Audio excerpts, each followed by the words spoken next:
Hello guys! Joyce Cooking! Ang lulutuin natin ngayon ay menudo. Imamarinate natin ang ating karne sa kalamansi, paminta, toyo.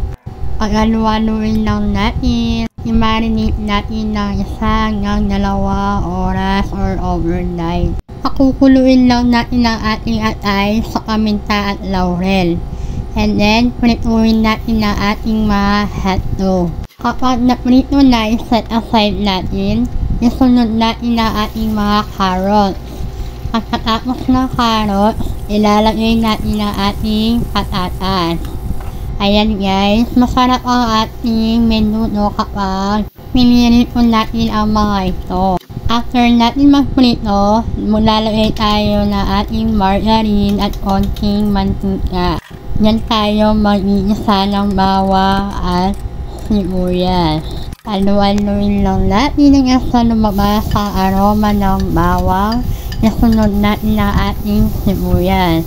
Kapag nag-isa na natin, isunod natin ang ating atay. Hiniwa ko lang siya ng maliliit. Hindi naman gaano maliit. Kapag nag-isa na natin, isunod na natin ang ating minarinate na karne.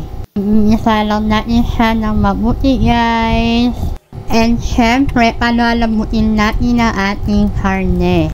Kapag sandaan, hindi nawawala ang ating menudo.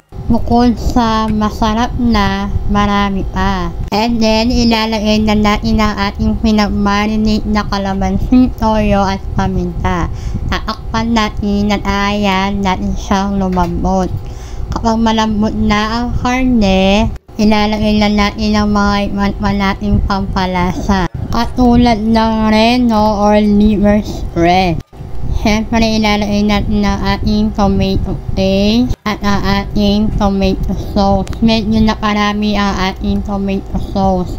First time natin magluto ng menudo, pero yes, ang sarap na ating niluto. And then, ilalagay na natin ang ating mga hotdog. And then, isusunod na natin ang ating mga gulay. Yung bell pepper, ilalagay na rin natin guys. Then, pakukuluin lang natin siya.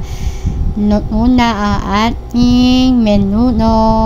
Thank you for watching. See you on my next video. Bye-bye. God bless us. Subscribe and follow.